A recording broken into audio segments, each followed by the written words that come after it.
what it is. I What's haven't started up? in so long. You got your nigga in the cut. God I damn. haven't started it in like forever. I feel like we did it last week, dog. did I start it?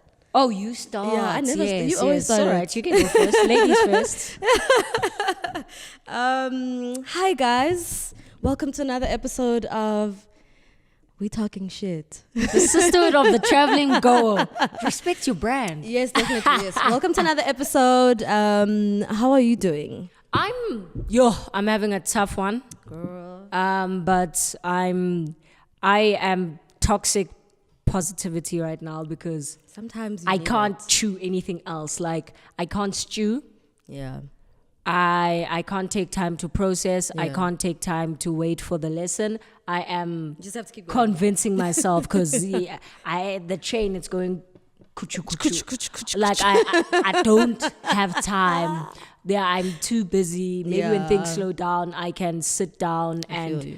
actually go through the thing page by page. But right now, toxic positivity all the way. So you. I am in a very tough position, but I'm surviving. You'll get through it. You'll I'm get stronger. through it. And also, I There's just feel toxic like, positivity out of this. but outside of the toxic positivity, I also feel like, what's the point of doing all of this work Yeah. if everything is always going to hit me the same way? And I just feel like my mind is stronger, so I'm approaching things a bit more differently. Yeah. You? I am tired. I'm even getting tired of saying I'm tired, guys. Give us something new, delicious. Like, I am exhausted. I haven't said exhausted in a minute. So That's let me a say- let me nice- say that's a good word. That's a good exhausted. word. I am exhausted. I think I'm also where you're at, where it's like, yeah, like why are these things, when they hit me, why do they hit me afresh? Especially some things that I've experienced before. Like, I thought I experienced it for a reason, and I hate have the it. lesson. But when it hits me at first, I'm like, oh, and then I'm like, oh wait, but I've dealt with this I've before. dealt with this before, so Like, therefore I should be I've been through this round. Like, right. bring your boss. Like, I've dealt with you. actually. It just sucks. Sometimes it takes like a full day. Yeah, to you get have to that. just like, oh, hello, and just be like, oh my God. And then like you wake up and you're like, oh, okay, it's fine. I'll be fine. That, and I'm also like, I've been thinking a lot about just being inaccessible. So I have been feeling very inaccessible to the people around me, my friends, my family, etc. I've just been like, wow, man, like it feels very weird, especially when when I'm hanging out with everyone. I'm like, damn, I have been absent for so long. I get you. And so obviously I'm trying to, I don't beat myself up about it, because I do understand where my life is at the moment, and everybody's very understanding It's as not well. on purpose. You're not withdrawing. And everyone is being really understanding. They're like, no, girl, like it's really chill. We get it. Like you're trying to balance these two things, and then on weekends you get there and you're like tired. You don't want to do anything. I'm like balancing whether to have a social life or like the time. But the problem is, when I do have the social life, I don't get any rest or whatever I think. Yeah, rest is. but I also think like. And we've had this discussion multiple times about reconstructing our social lives to include rest and to include not being exhausted after. Like, and I think it's such an important thing that we constantly need to work on, so that I can feel like I'm being social, but I'm still resting. I'm resting, or I'm taking control of things that, like, it doesn't feel like I've wasted time by being social. So now my issue is that I have to come down from being social the next day. So it's a combination of like, a depression of sorts. No, I get you. As well as like a physical, That's why, like, I was exerting myself in a sense. So it's like, and the last time we were actually social, like we had such a good day, like actually, with your you're nephew and right. Yeah, everything. we're And then chilling. something happened where Oh, yeah, child. guys, don't come to people's houses when you're drunk and please beat don't their do dogs that. and harass their 7-year-old brothers and leave your keys, please. It's That too really messy. ruined the whole day. Yeah, and it I really had to like. did. And it was such a good day. Like, I we had were to so bounce back from chilled. that, Yeah. and it ruined like 3 days of my week. And Yeah, I was I like, remember, why is this yeah. affecting you so much? Yeah. But yeah, Yeah, so I'm trying to figure that shit out on top of everything else that I gotta do. I'm just here wishing for like 5 million just to I would magically be fall into my account. so happy. Oh, I don't want Actually, let me not anything. lie. I just want to be a housewife. Like, I am putting it out there into the universe. I do not want to be working after the age of 30. You got this, Please, girl. Jesus. Luando, it's Please. not me. If not you, some white man. I'm not playing. I need it. It is what it is. The game is cold, child. Guys, I cannot be working post 30. No, it's ridiculous. It's Working not is for me. ridiculous, guys. I want to work on myself. Actually, That's a I'd like full-time to work, job. because first of all, having to fit in that time after like a long ass day to work on yourself is just, and then you have like a little window, and then you just want to sleep, and then but sometimes you're like, come And it on. shouldn't feel like extra work, right? Yeah. It should feel like something that's continuous throughout the day. Exactly. Or something that you can allocate a specific time for, the Yeah. same way that we can allocate time for gym and all of that. It shouldn't feel like, oh, Yeah, it shouldn't there's feel like still such a me. drag, exactly. But anyway, child. That was in sync. No, So- we don't usually go this long. A recap of the week. Yeah. I think Before we get to the bullshit, it's all bullshit because before we get to the bullshit, Okay, we you were go. we were on YFM. Let's celebrate that before we get to the Yes, our first before we radio get to the interview. niggatry. We had our first radio interview, and that was very exciting, and everybody was tuned in. We really appreciate Thank you that. so and that was much, very guys. Nice. Let's move on to the niggas.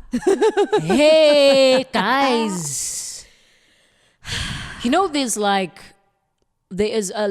so as women growing up in a patriarchal society, we understand that every single man, no matter what our financial standing may be, no matter whether we are physically able-bodied and they're not, whether they're black, white, Asian, has a level of power above us, right? Yeah.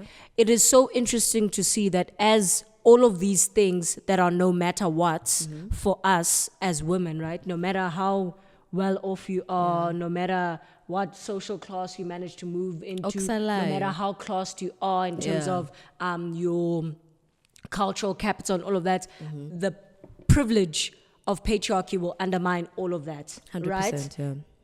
Now, it's very interesting that the more men gain all of those no matter what, Yeah. the more money they get, the more cultural capital they get, the stronger they become in terms of how they can punish you. Yeah. And this week, Hey, I the last week and a bit going into this week has just been like a very scary reminder of that. I am so flippin' scared. Yeah. Like, I am so scared. Beginning with AKA Yeah. and his fiance who passed So away at rest in peace, 22. child. Yeah. He's 33. They've been dating for 2 or more years or Yeah. close to 2 years. That means she was 20. Yeah. He was 31. Yes, yeah, I remember. There is, and I'll say this, there is no relationship in the world Yeah.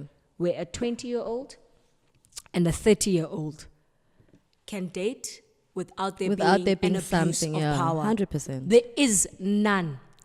100%. There is no relationship in the world that can exist with that nature. Yeah. And you have to, unfortunately, go into it if you decide to go into it knowing that. Knowing that, Yeah. yes. And I just think it is so scary how, and we've brought this up multiple times, Yeah. how no matter how well dressed the gloves you approach it with, it's always an attack. It's always seen as an attack by younger women when you try caution them from these situations. Yeah. But I'm so grateful that it is a conversation that's happening more and more, because when I was younger, Sure. it wasn't happening as much as it's happening now, Yeah. or we weren't listening at all. Maybe we're hearing it a bit more now because we're a bit older, we're chasing 30. understand, yeah. But hi, guys, like those videos was so traumatic. Man, that one That video article- where she was calling for her mom. Like, that's just, Yeah. And she's not here to defend herself, to give her side. You know. Him releasing a statement the night before Yeah. the article came out, and the way the statement was coded, with him literally alluding that she is basically mentally unstable or was mentally unstable and had all of these traumas that they Yeah. were trying to navigate in the relationship, is pretty wild for me, because it's like, you're 33. You also, but also, who says you don't have them? Also, you are also adding clearly exactly, you are adding the them. article is proving that you added to those traumas. It's not like you were soothing them. Yeah. So that just disturbed me. Yeah, that was really that was really strange to me. And also, I think, and this will trickle down to the rest of the niggas that we're gonna talk about, but like these things are so. I think, and I'm also like I had to remind myself that someone who says find you like a 21-year-old Literally is going to be someone who will Take emotionally advantage. take advantage or emotionally abuse this 21-year-old, Because will be someone who will put out a statement Yep. painting her as unstable and she's traumatized and I have witnessed this type of thing where guys just like, oh yeah, past traumas, this and that. I'm like, you haven't even looked yours in the face. Literally, and you're out here trying to act like you've been solving mine. Like, you're so evolved. You are just some evolved ass nigga. Meanwhile, you haven't even faced yours in the damn face. Talking about you need to look at all the things that. Talk to yourself, my brother. So, yeah, no, that was very chilling. I mean, I remember looking at the statement. I was like, oh, maybe he's being harassed by people. But then I remember saw it. I saw it the night it came out, and I was like, okay, this is very strange. It was off to me from the jump. Also, the fact that I knew it was rushed because there were spelling errors everywhere. It was off from the jump. And I was like, why are they rushing so much? Yeah, like, why didn't they take the time to like look at this? Because if you look at it, he's actually been very respected. Like, it's been dealt He's with been given, more respect than you look at Kelly Kumalo, who experienced a similar trauma, where it happens that it was murder. Yeah. What respect was she afforded? Zero. What level of sensitivity was she afforded? Zero. Instead, she was directly blamed from the jump, and there's been this misogynistic. And anyone when that happened with the whole AKA situation, anyone who even like alluded to it was like.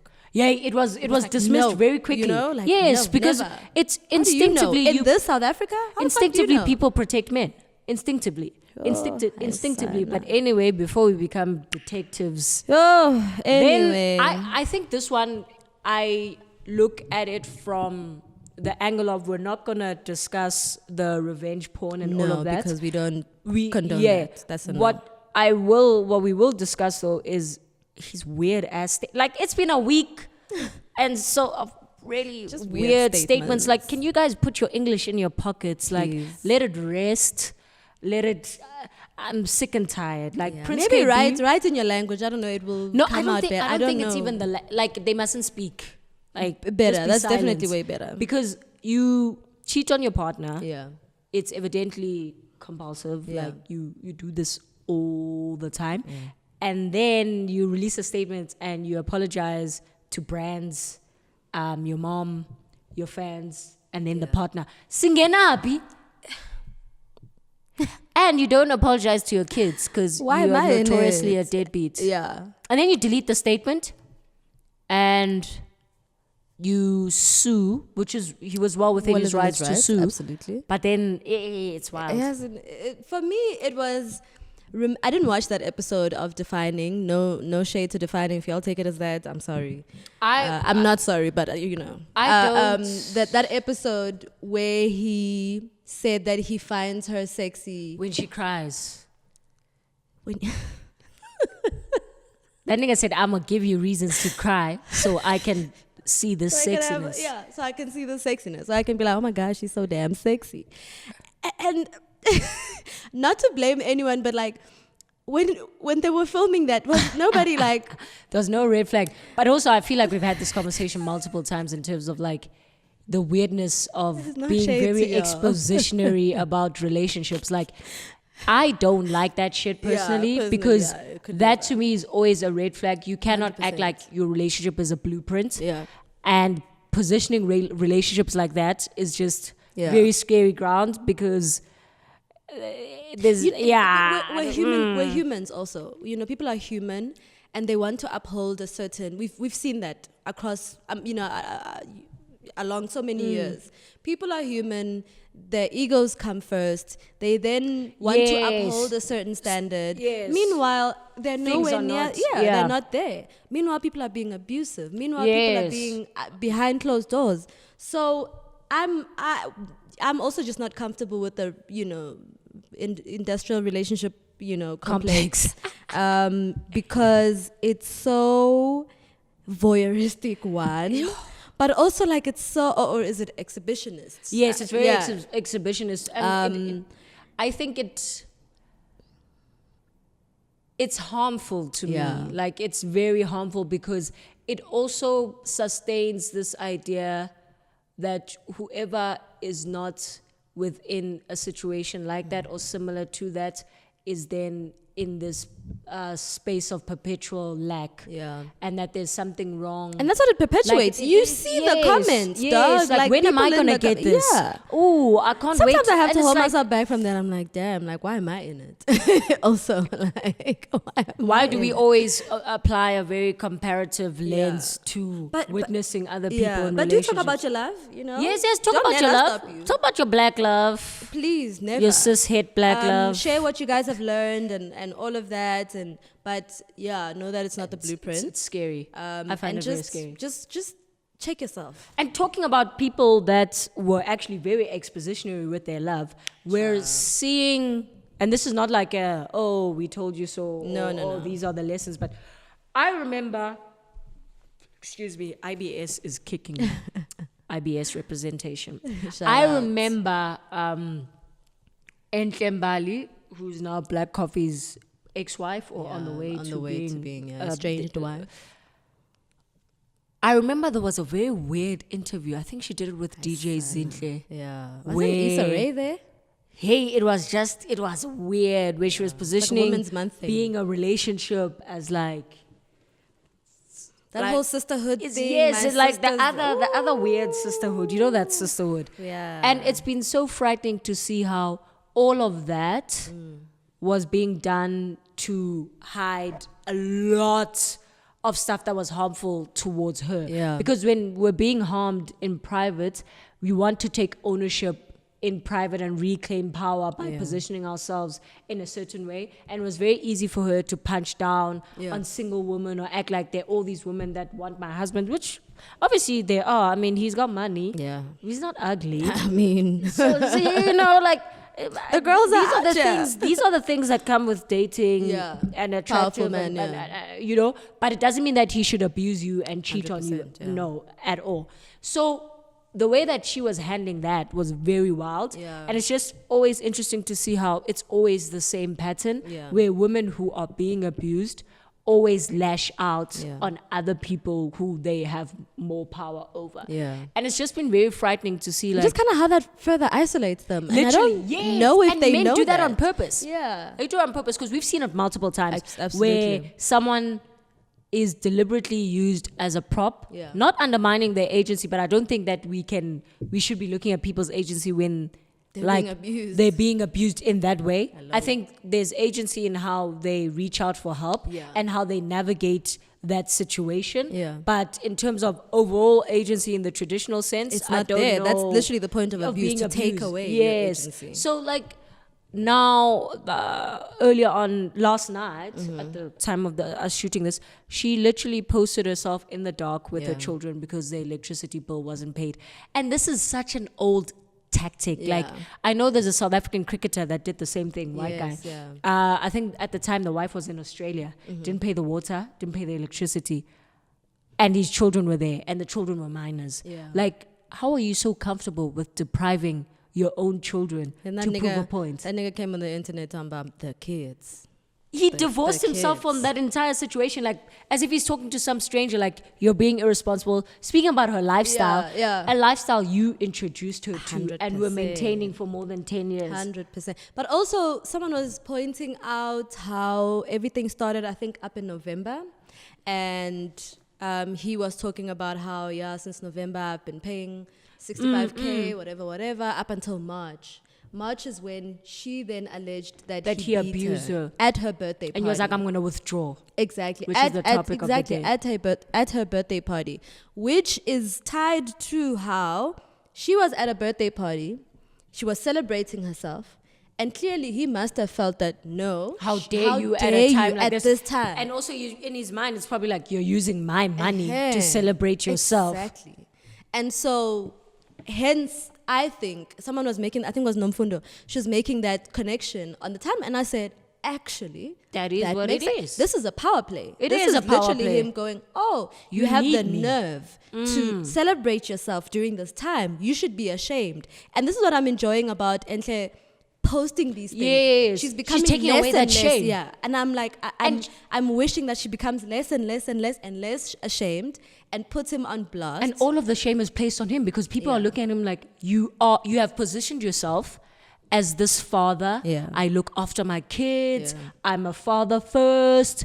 I give my children the world. Yeah. How is a 10-year-old, however their eldest son is, how must he now reconcile that in all the experiences that he's had, flying on private jets, participating in go-karting, level he's at, traveling all over the world, having lived in America, having this millionaire dad, and then I now have this experience of being in a house where there's no electricity because the bill hasn't been paid. How is that little kid supposed to reconcile those two experiences? Why are men so adamant on the fact that as soon as they are no longer with your mom, you must visibly be able to see that your mom is the poorer of the two? Why are they not focused on creating that balance that creates stillness in your life? This is the lifestyle that I had exposed you to for so long. I'm going to maintain that so that you are comfortable. How are you not Because he wasn't talking about half and half when they were together. No. Why now when you're no longer because he's the having same sex one with me? He's the same one who told her to quit her acting jobs and not take certain acting jobs because they make him feel uncomfortable so she can follow him around the world with the children. So now all of a sudden her lifestyle is just so grand and she must let it go and she must be this poor woman. I saw someone posting her posed up with one of her luxury bags and they were like, this is the reason why they didn't have electricity. I'm like, are you fucking really? Like, I also think like we're so obsessed with being modest because there's a level of morality that's attached to it. Not that I support the whole luxury, black woman luxury thing. No, but I'm saying we don't have to go without when there is. We don't have to cosplay poverty, dog. We don't have to go without when there is. Like, I don't, when the means are there and I know the ins and outs, I know the means are there. Why must my children now be exposed to a very different life? And also I know when they go to you, they're going to live the life that they were used to. Exactly. So now you want to also create a rift between me and my children. And at the same time, you're also not acknowledging that these kids are going to grow up.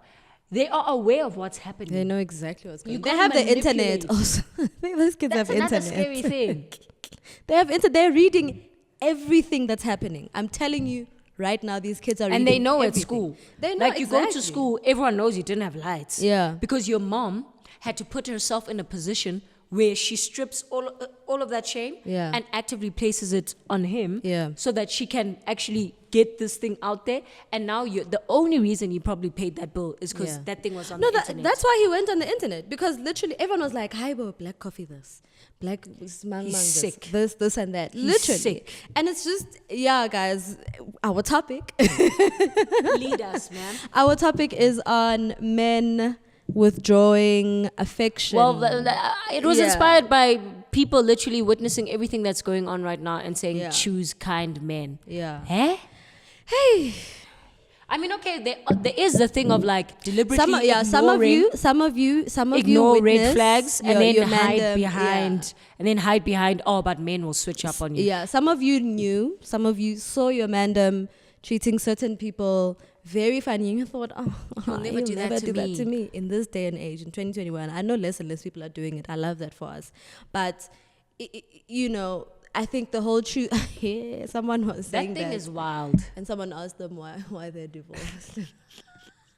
They deserve that. They deserve that, 100%. They deserve that. And then they were like, I just got off a call with my friend and she made me see that there are no kind men in the world. I was like, no, we didn't say there are no kind men. No, we said that's not an appropriate thing to say. It's definitely not an appropriate thing to say. Choose kind men when a situation like the ones we've described happen, because it's very victim blamey. Yeah, you're placing the onus on the choice of the woman to engage with this person when we were engaging in good faith. Yeah, I mean, he had been kind to her all along.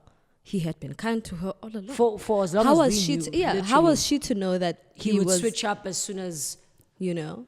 And yeah, I just think it's just not a wise thing to say ever. Like, it's not a smart thing to say. I Guys, think stop it's a saying very it. unkind thing to say. Yeah, 100%. Like, I think, and I know we've said this multiple times, people, we don't know what kindness is.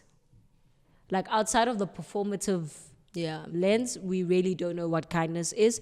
And that's why you will actually interact with certain men and believe or think that they're being kind, but they're actually not. Exactly. It's an extension of like whatever we believe is kindness that they're extending towards us is actually an extension, in most cases, of what they think is their masculine or patriarchal duties, right? So a lot of people will think and I think it stops. In fact, I can absolutely say it was never kindness when they then all of a sudden now it's their masculine egos are now at the forefront. Yes. And now they're switching up. It was never kindness to begin with. So the thing I was getting to is that, like, a lot of people will think, and we've spoken about it in terms of material gifts. Yeah. So a lot of people will think, oh, because I brought this thing up to someone and they solved it by enabling me to do this, they are automatically kind. Yeah.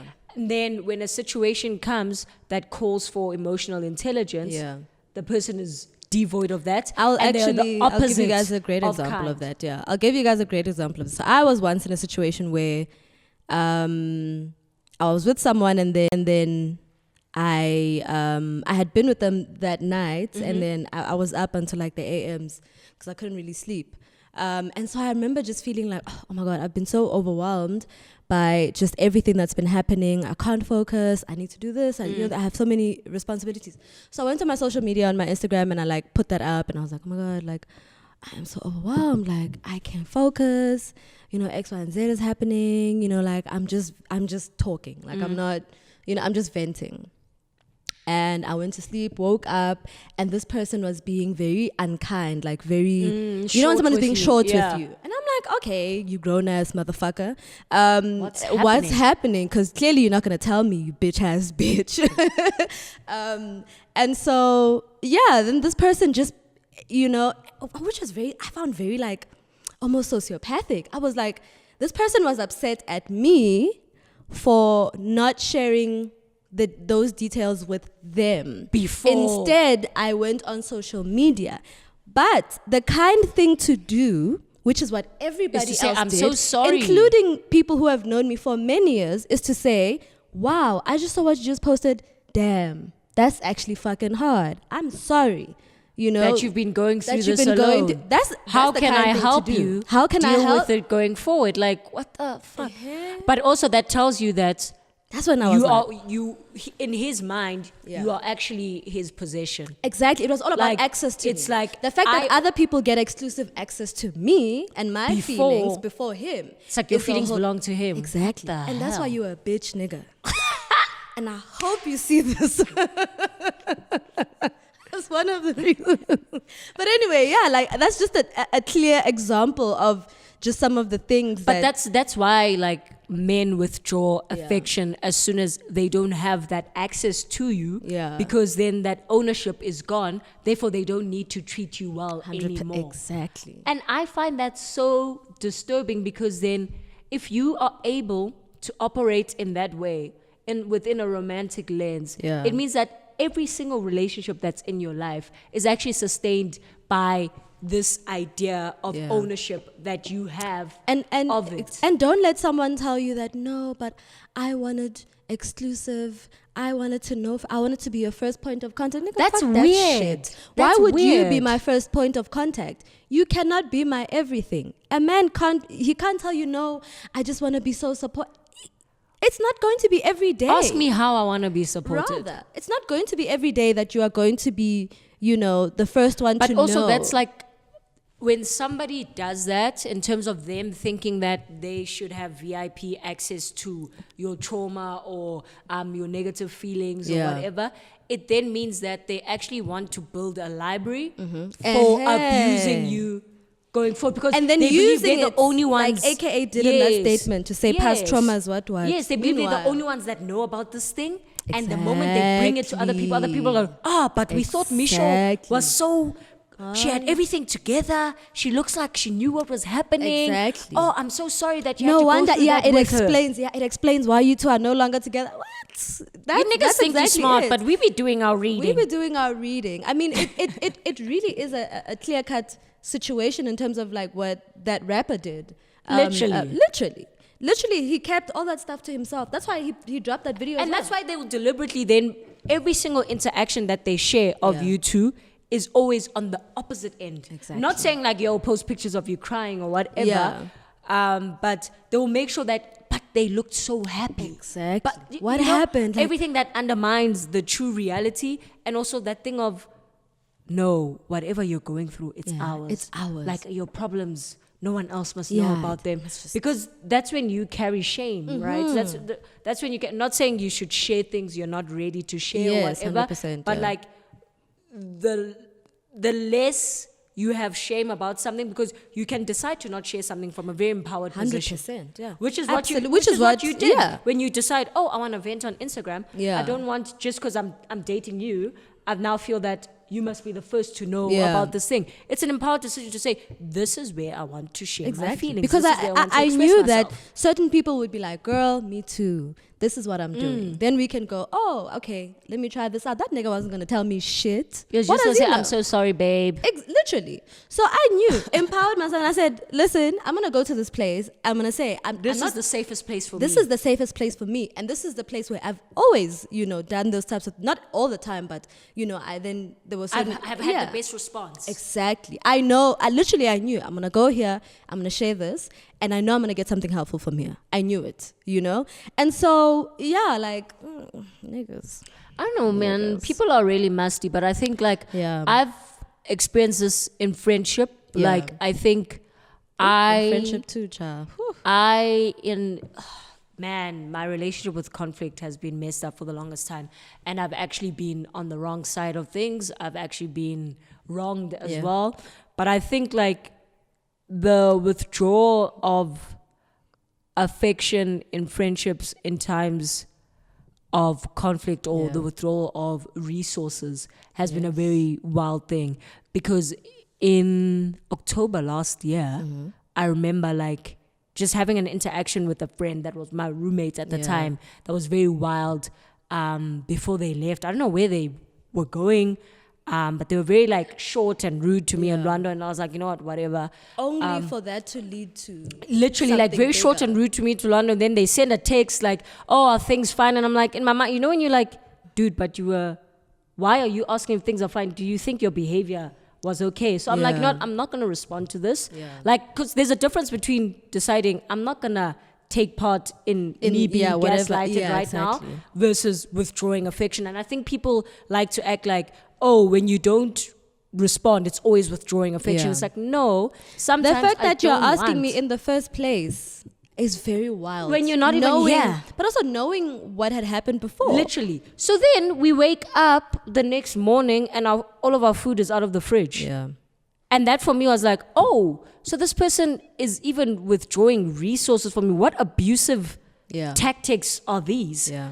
And that to me really shook me, because I never thought that you could be in a friendship where Someone a could do that, resource is withdrawn, because you always think of it as something that only happens in romantic relationships, exactly, but not necessarily friendships. I was like, whoa. I mean, but didn't we have that situation with that other one and his, equipment? Yeah, actually, we did. Actually, I never connected it in that way. But actually, as you're saying it, I was like, wait a minute. That's basically what he was doing, because we had another friend. And during the We the Net days, and they had started their YouTube channel using my camera in Cape Town. Yeah. And then we were doing We the Net for fun. We didn't have a camera at the time. We were using a phone. Yeah. And we asked them yo, can we use your camera?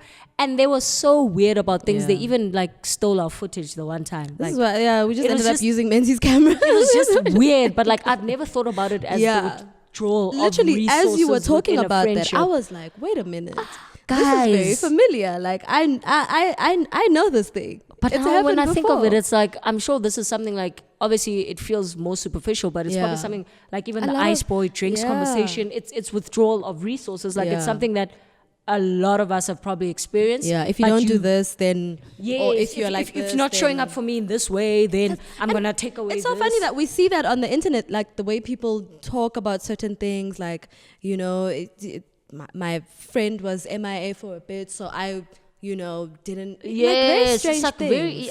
guys. And it's like so much can be avoided when you just confront certain situations sometimes. And it's always easier from a place to, from a point of truth, unlike that person coming to you and saying, "Are things okay?" That's not a place of truthful. truth. That's because now that's you're not placing the burden on me 100%. to pacify the Exactly. situation. When Whereas you know, I could come and say, "I spoke to you in X, Y, and Z manner, and perhaps I think it has caused a rift. a rift. Can we talk about this before you even go?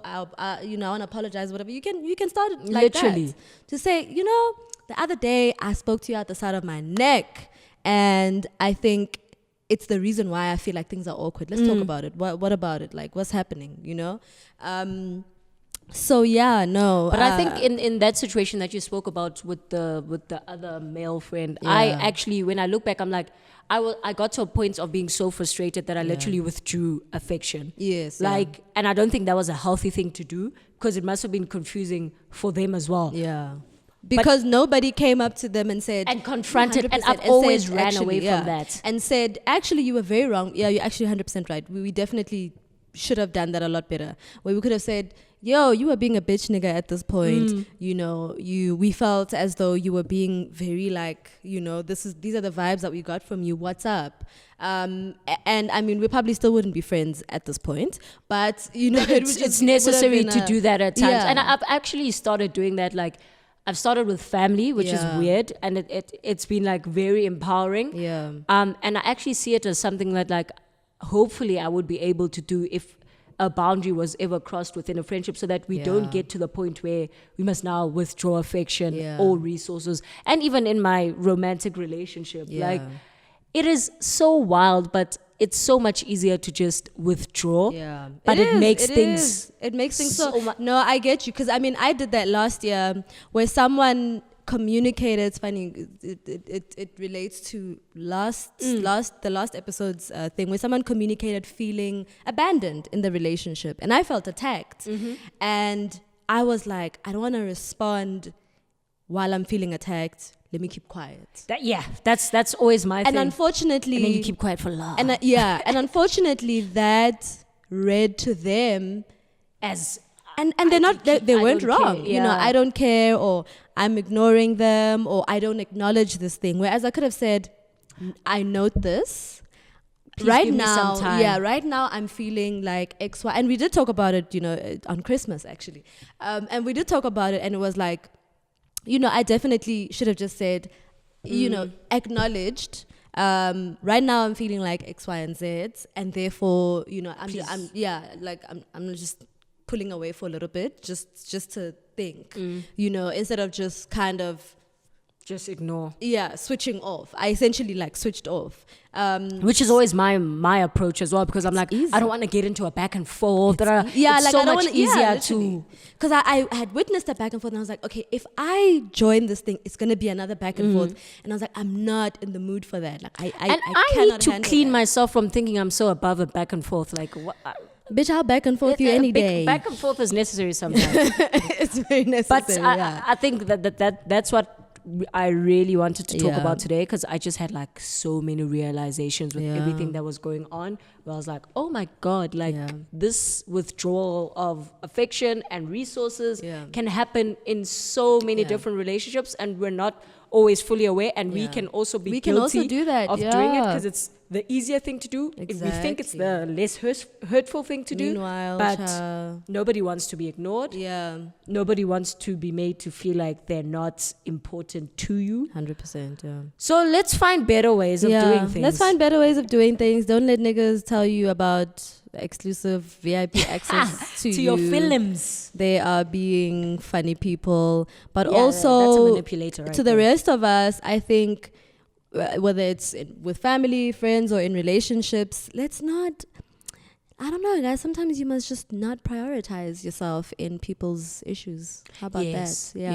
don't make yourself. That's a good thing. Don't make yourself, good. because then what happens is then you when someone is going through something, and unfortunately You want to be the chief mourner. You want to be the chief mourner, and when you don't get that opportunity, you want to lash out, you want to withdraw, and you want to sulk, and it's like, sweetie, like yes, you're in a relationship with someone, but you need to, you really do have to come to a point where you say, this is what this person is currently going through, or this is what this person has done, or whatever, and it's making me uncomfortable, but it's not a time for me to prioritize myself. This is not a blanket statement, by the way. This is context. Discern, really, just discern.